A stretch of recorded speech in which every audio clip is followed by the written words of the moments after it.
Salut tout le monde! On conclut le chapitre sur la relativité avec cette dernière section qui porte sur la mécanique relativiste. Dans la section d'introduction, j'ai parlé que, dans le fond, on avait déjà un paquet de théories physiques qui étaient invariantes de Galilée, incluant toute la mécanique classique, la thermodynamique, en tout cas d'autres notions. Mais là, ce qu'on voit maintenant, c'est qu'on a plutôt besoin que nos théories soient invariantes de Lorentz pour être capable de prédire correctement ce qui se passe dans la réalité lorsque les objets se déplacent à des vitesses relativement proches de la vitesse de la lumière. Donc on va voir un petit peu comment il faut mettre à jour des notions qu'on a vues dans le cours de mécanique pour qu'elles soient maintenant compatibles avec la relativité. Donc, ce qu'on va faire ici, c'est qu'on va regarder 4 quantités ou équations. On va écrire ce que c'était dans la mécanique classique ou la mécanique newtonienne, celle que vous avez faite dans votre cours de NYK. Puis on va ensuite regarder comment mettre à jour ces relations, ces équations, ces quantités physiques-là pour que ça soit cohérent avec la relativité. Ensuite, ce qu'on va faire, c'est qu'on va juste mettre un petit peu en application dans quelques exemples ces équations-là pour voir c'est quoi la différence entre ce que la mécanique classique prédirait et le résultat qu'on observe avec la mécanique relativiste. Donc, commençons avec la quantité de mouvement. La quantité de mouvement en mécanique classique, c'est un vecteur. Vous avez parlé de la quantité de mouvement quand on a parlé des collisions, parce que la quantité de mouvement est conservée dans des collisions, peu importe si c'est une collision élastique ou inélastique. Vu que c'est un vecteur, il y a une composante en X, une composante en Y, on ne va pas refaire des problèmes de collision. Juste pour se rappeler le contexte dans lequel on a parlé de la quantité de mouvement, c'est tout simplement la masse fois la vitesse. Remarquez qu'ici, j'ai mis des petits indices P et L. P parce qu'on est en train de parler, mettons, de la quantité de mouvement d'une particule quelconque, un objet quelconque. L, c'est le référentiel dans lequel on mesure les choses. Ici, on va toujours utiliser L juste pour parler du référentiel comme du laboratoire. Fait on est en train de faire un laboratoire, on mesure la quantité de mouvement d'une particule, c'est m fois la vitesse. Pour la mécanique relativiste, il y a une petite correction qui s'applique, là voilà. Dans le fond, vous voyez qu'il y a juste un gamma qui est venu se glisser dans notre équation, fait que la quantité de mouvement, au lieu d'être masse fois vitesse, c'est plutôt gamma masse fois vitesse. La définition de gamma, c'est la même chose que d'habitude, c'est le facteur de Lorentz. Quand on est à très basse vitesse, gamma est à peu près égal à 1, puis les deux formules sont presque parfaitement équivalentes. Ensuite, l'énergie cinétique. Vous avez déjà fait ça, l'énergie cinétique, c'est un scalaire, c'est 1/2 mv carré. C'est une quantité qui est mesurée en joules, comme vous le savez. Pour la mécanique relativiste, voici la formule. Elle est un petit peu plus weird, on va la regarder un peu plus en détail tantôt.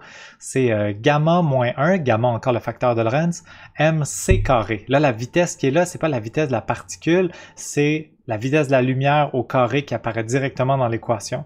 Là, vous pouvez vous demander, mais où est la vitesse de la particule dans cette formule-là? L'énergie cinétique devrait dépendre de la vitesse. Oui, elle dépend de la vitesse. La vitesse est cachée dans le facteur de Lorentz, dans le gamma.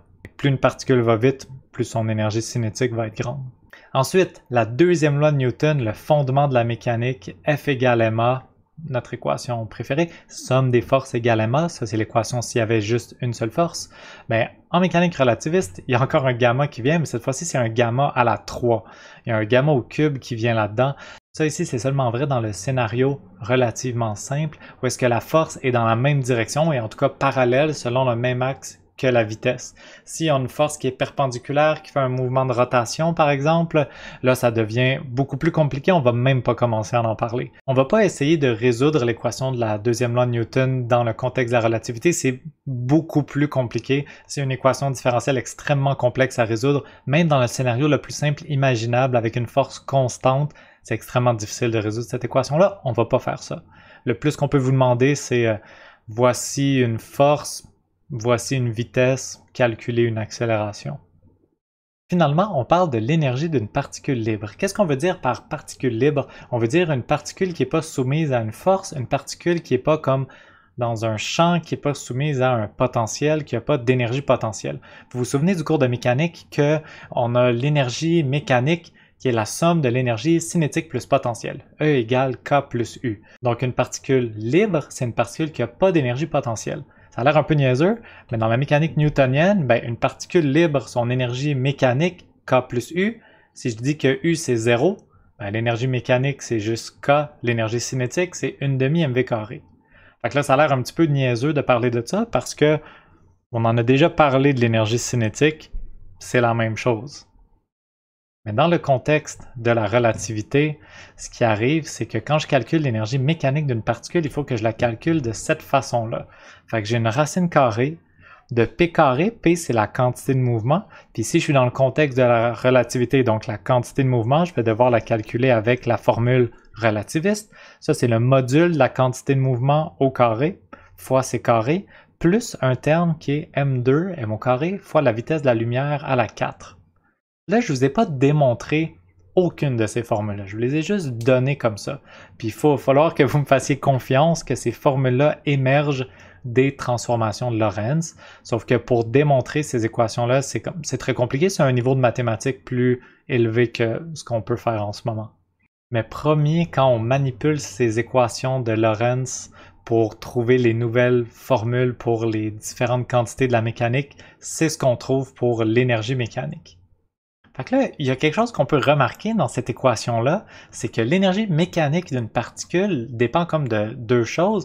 Il y a un terme dans lequel il y a P carré, C carré. P, c'est la quantité de mouvement, puis la quantité de mouvement fait intervenir la vitesse.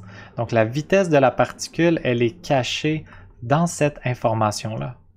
Il y a aussi un autre terme qui est là, M carré, C à la 4. Qu'est-ce qui se passe si la vitesse de la particule libre est 0? Donc, on s'intéresse à calculer l'énergie mécanique d'une particule si sa vitesse est 0. Dans le cas de la mécanique classique, la réponse est très simple. Ton énergie mécanique, si ta vitesse est égale à 0, ben ton énergie cinétique est égale à 0, ton énergie mécanique est égale à 0. Pas plus compliqué que ça. Dans le cas de la relativité, si la vitesse est égale à 0, ça veut dire que la quantité de mouvement est égale à 0. Donc, qu'est-ce que ça me donne? Ça me donne racine de 0 plus m à la 2 C à la 4. Et qu'est-ce que ça me donne quand j'applique ma racine sur M2C4? Ça me donne que l'énergie est égale à mc à la 2. C'est la fameuse équation de Einstein, E égale mc2 qui émerge de la relativité. Ça, ce que ça nous dit, c'est que les particules, même quand elles sont au repos, même quand elles sont immobiles et qu'elles ne sont pas soumises à une énergie potentielle, ont quand même une énergie que je peux calculer en joules. Cette énergie-là est seulement due au fait que les particules ont une masse. Et je prends la masse d'une particule en kilogrammes, que je multiplie ça par la vitesse de la lumière au carré, ça me donne une énergie en joules. Puis le facteur de conversion de kilogramme à joule, le facteur de conversion, c'est la vitesse de la lumière au carré, qui est un chiffre démentiel. C'est 3 fois 10 à la 8 au carré. Fait que chaque kilogramme de masse contient une quantité démentielle d'énergie en joules. Quand Einstein a découvert cette équation-là, c'est sûr qu'il y a une des énormes questions qui nous est passée par la tête, comment faire pour transformer de la masse en énergie? Parce qu'apparemment, on peut générer une quantité d'énergie phénoménale si on est capable de convertir des kilogrammes en joules. La réponse à cette question-là, vous la connaissez peut-être déjà, c'est seulement avec les réactions nucléaires, avec la radioactivité, qu'on est vraiment capable de convertir de la masse en énergie. On va pas aller dans les détails de la radioactivité pour tout de suite, mais sachez quand même que c'est une des façons de confirmer la relativité, de constater que dans une expérience de réaction nucléaire, si la quantité de masse de notre échantillon initial diminue un petit peu, on peut faire disparaître un peu de masse pour créer une énorme quantité d'énergie. C'est tout pour l'exposé de la matière pour cette section-là. Je vais juste vous présenter les nouvelles équations, les nouvelles quantités version relativiste. On va faire des exemples parce qu'on va utiliser ces nouvelles quantités-là pour calculer des choses de la mécanique. Et on va conclure en faisant une espèce de résumé de tout ce qu'on vient de montrer sur la relativité. Qu'est-ce que ça implique pour la mécanique classique dans le sens, est-ce que ça veut dire que la mécanique classique est juste fausse et juste invalide? Est-ce que tout ce que vous avez fait dans votre premier cours de physique sert à rien? On va revenir faire une petite conclusion pour parler de la relativité. C'est tout, merci.